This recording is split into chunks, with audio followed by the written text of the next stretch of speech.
interesting. Nobody's ever interviewed me before. You're gonna be famous. Yeah, imagine that. What would I do? I don't know. You're watching The Fang Girl. Hey everyone, I'm Emily. Welcome back to my channel, The Fang Girl.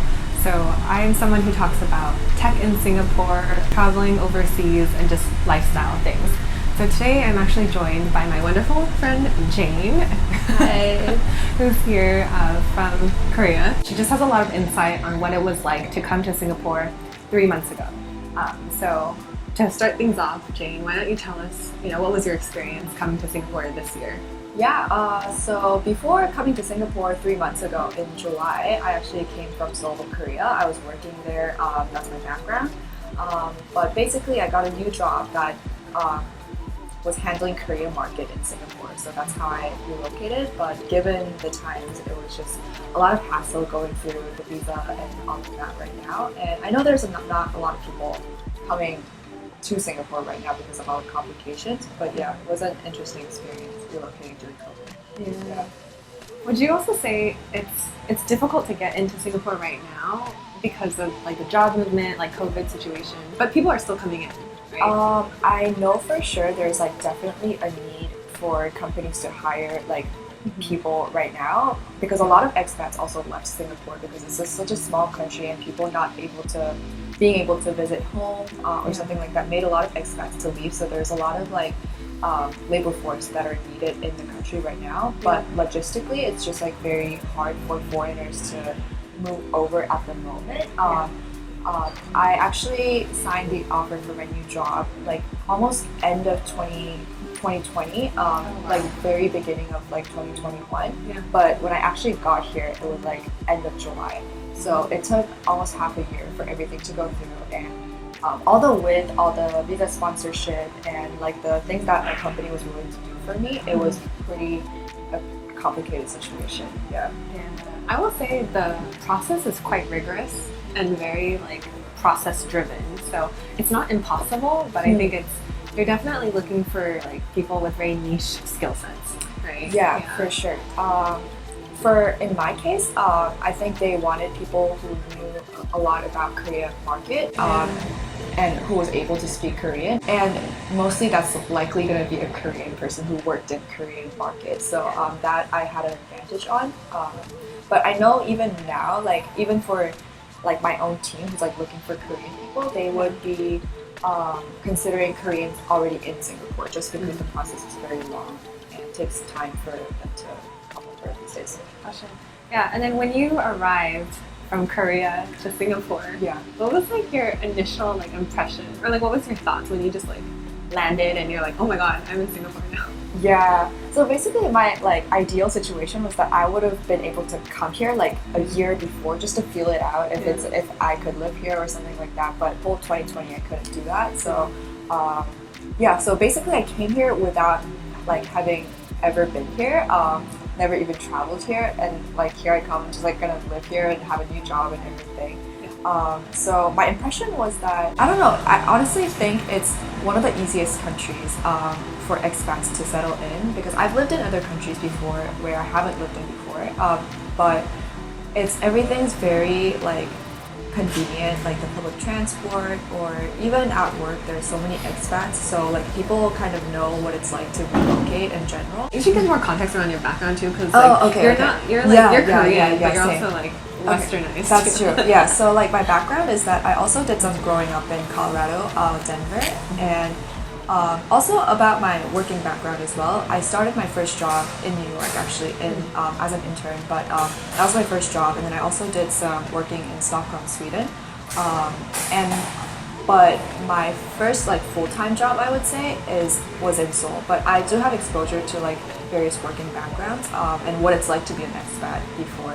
So I could kind of compare Singapore's multicultural international experience to my other experiences, and that's why I'm saying it's relatively easy for an expat to settle in. Yeah, you've definitely moved around and lived in a lot of different places. I would say that Singapore is really a relatively easy like place to assimilate quite quickly. Yeah, especially because I also have like I'm like Asian and like I don't know. I feel like Singapore is a very good mix of East and West. So which is what I like identify myself with. So that's why one of the reasons why I thought Singapore was like so attractive when I got here, because it's like it's very aligned with my identity. Yeah, that's so true. Yeah, and I think that's also why we get along so well too, because we understand like both sides of the spectrum. Yeah, for sure. Yeah. Is there anything that you wish you knew coming into Singapore? So like you did your 2 weeks quarantine. You had to go through all the paperwork, documentation, and then you had to like find a place to live. Like looking back, was there anything you wish you had known like way earlier on? Maybe if I knew some of the like practical stuff, like for example, like my life, there's like certain apps that I use like on a daily basis, and then if I knew about that, like maybe it would have made my life easier.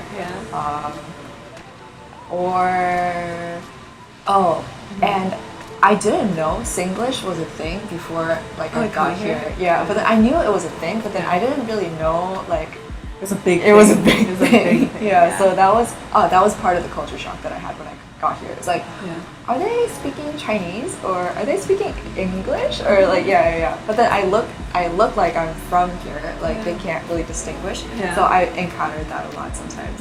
But you're picking it up slowly. Like I hear you say like la a lot and like That's true. That's true. Oh, also what I want to say is that like living as an expat, and if you also work for like a multicultural or like international global company, like sometimes you're not that exposed to many locals living here. And then that like it's like easy to be in like an expat bubble because I honestly don't encounter any Singaporeans at work, and I don't live with Singaporeans because not a lot of Singaporeans live by themselves anyway. They live with their parents until like they get married or something like that. So it's very easy for you to like be stuck in that expat bubble. Not that it's bad or anything, but like if you want a more local experience, you need to get out of your comfort zone to make your local friends. Agreed. Like you definitely have to seek out those experiences. For me, I mean, I live with I live with a Singaporean. That's true. So it's also like I see her life through her lens. Did you ever feel like unsafe in due to COVID, like in Singapore? Like, cause I'm not like I know Singapore in general is like really one of the safest countries, but the fact that like you're going into a new country where you don't really understand the healthcare, like you don't really understand the certain rules around it, like were you ever afraid of like getting COVID? I genuinely feel like they know what they're doing because of all the measures that they have been taking, and then like like Trace Together or like they like all these like QR codes that you would do like in restaurants and stuff like that. So I feel like they've got a good sense of a tracking system. So in that sense, I feel like they've kind of got it under control. But I would still worry about like, what would I do if I ever get COVID? Because I've never even been to the hospital here, and or like I don't have the support system as I did in Seoul. So I'm not super worried about it, but I wouldn't really know what to do. Actually, same. Like I feel like I don't know what I would do if I got COVID. Like I'd probably like Google it and like be like, okay, now what are the next steps? I need to ask people. But then I don't think I've ever felt shit, like what am I gonna do? Like I don't think this is a safe space. Like I never really felt like that, because I think situation here is that they're trying to convince people that COVID's never gonna go away and it's just gonna live within. And if you're like young and healthy and vaccinated and careful, you don't have to worry about it, is the main message that they're sending out right now.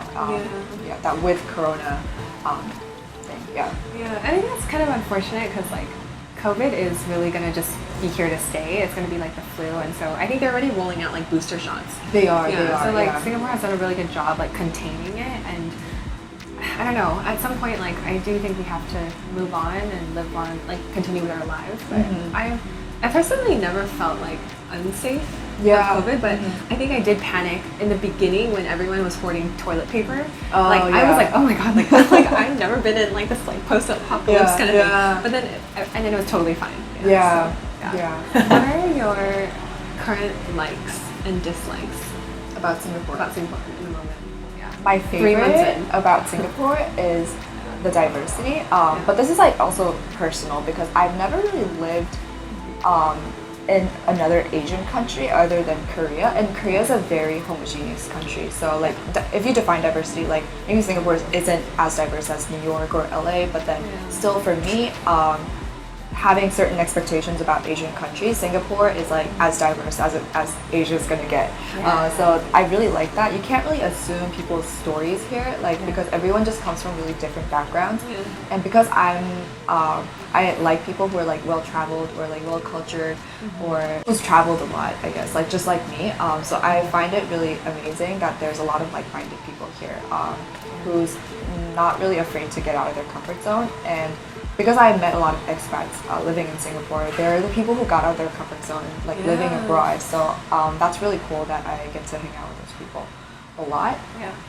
And dislike is well, because I moved here in COVID, and it is a small country, so sometimes I feel like the community is a bit small, or like the people that I would know is limited because we're all like stuck in an island. There's like more people going out of the country than coming in, and maybe that could be a dislike right now. Yeah, I think I completely agree with you on that. Like everyone knows everyone within some sort of like second to third degree connection. It kind of freaks me out. And I don't even know many people here, and I feel like that's like already happening. I'm like, how? That's why I'm like, I should know less people now. You can't unknow people. I go by another name. That's the thing. Instead of the Fang girl, the Dang girl. Not gonna make a difference. They're gonna know. Oh, that Fang girl went to Dang. I'm hoping it's gonna get better once like there's like more people coming in and out, and like we can travel, or like there's more choices. What advice would you give to people who want to come to Singapore through work, like through finding a job in tech? I think is that a common question you get asked a lot? Or are they just curious about like when you land in Singapore, what it looks like? Yeah, but for me, getting a job in tech, because I was already working in tech back in Korea, and those skills were like easily transferable to the job that I have right now, so it wasn't difficult. But then if you're coming from a different background, I think it might be hard, because in order to get an EP, you need to prove, the company basically needs to prove why you can't hire a local and why you need to bring this expat into the country and paying their money to expats. So it would be difficult for the companies to prove your like why prove the reasoning for that. And I think because of that, it would be harder for them to get a tech job, like changing industries into Singapore. But so like my advice is that if you really like have like, I don't know, you want to come to Singapore and you want to like make a career transition, maybe make a career transition first where it's easier, and then like make a good reasoning for you to step out of your comfort zone and move to Singapore. Yeah, no, that's really good. I think I also want to add that you need to be very niche. Yeah, like for you, right? Like you can speak Korean, you understand the Korean market, you also worked in tech, and you also are in a specific industry of like that. So for you, it's just very easy to like someone found you on LinkedIn, right? Yeah, actually, they reached out to me on LinkedIn. Yeah. The government will need reasoning for why you need to be in Singapore, because they want to have a lot of locals employed as well, obviously. So so also Jane mentioned that, you know, she's worked in a lot of different countries. She's from Korea, also grew up in the US, and like I think what you've mentioned about many people in Singapore having such a diverse background, that's true. And I think now that you're in Singapore, your background again is also changing. So like, do you find your identity changing again? Right? Like, I don't know, sometimes I think before I used to be like, I'm Taiwanese American, and then living in Singapore, and it keeps changing. That's like really cool, I think. And because like, I don't know, a lot of people that I meet here are like in their 20s, and I like really think 20s is like the time where identity shifts a lot, and that it's like that that learning phase for like adulthood. So your identity can change like very easily in your 20s, and then like it'll be hard for your identity to change in your 50s because it's all like set in stone. But experiencing something like this in your 20s, I think you just get to have like broader perspective of things, and also living in Korea where everyone has very similar lifestyles, or it's very homogeneous. They're mostly Koreans unless they're like certain foreigners, but not as big, not like in Singapore. Maybe what you mean is like here you can choose the way that you want to Yeah, live, right? yeah. I feel comfortable not fitting into the social like standard because I feel like I just don't really fit into local standard of like they're not gonna force like Singaporean local way of thinking or like when you should get married sometime or like you should get like you should do some things at certain age. You can't really force that here because everyone just has their own way of thinking or like living. So I really like that there's not a set way of living here, and that's kind of like not shaping my identity, but then like feel free to like shape my own identity here because there's not like a set stone. I think what you mean by that is like it's fluid now because you're also away from the social standards of Korea. Yeah. Right? And like I'm also the social standards that I feel like pressure from back home. Yeah. And then here it's like you can do whatever you want. Yeah. Or not whatever you want, but like within rules. Yeah. Legally you can do whatever you want. Yeah. But you can be whoever you want. And as someone who's new to the country, your identity really begins to shift and change. Yeah, for sure. And just because you're exposed to people of like so many backgrounds, like you feel like you need to choose like which one you belong in or like where your identity is going to stand because you see so many different identities and cultures, and that makes your culture kind of like stand out. And like you just realize what's unique about you because everyone's like very different, and that's really cool. Finding yourself like staying here long term. Yeah, I mean, so far, I mean, I've only been here 3 months, so I can't really say, but then I really like it here. So, but like living here and like settling down here with a partner and kids, I think that's a different story. But if life's just gonna go as it is right now, I'd like to stay here long term. So why Singapore? I mean, I feel like Hong Kong is a really hot country that most people want to go to as well, or the US. Yeah. So I don't know. So because I knew I wanted to like get out of Korea or like go abroad to like work during my 20s. I knew I wanted to go abroad, but then I wasn't sure which country. But what I thought about Singapore is that it's like the hub of all the regional tech offices, and and then trying to work in Korea, so my preference is that I would want to work for those global companies, like because it's a good cultural fit for me.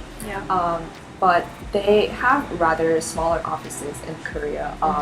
So like trying to work there, you see a limit in career development because it's just the office is small and the role there is like more limited. And then like so I was like looking at people on LinkedIn, like so where are the people who has the job that I want?